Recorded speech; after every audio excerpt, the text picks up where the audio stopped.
Josias, o furão, e Jake, o cãozinho, estavam em uma aventura emocionante.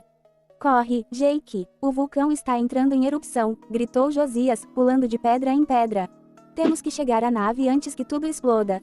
Jake balançou a cauda, animado. Vamos, Josias! Rápido, rápido! Eles correram pela floresta mágica, desviando de lava imaginária e pedras quentes. Olha, a nave, disse Josias, apontando para uma árvore gigante que parecia uma espaçonave. Com um salto, eles entraram. Ufa, conseguimos! E assim, com risadas e sonhos, eles escaparam do vulcão, prontos para mais aventuras no próximo dia.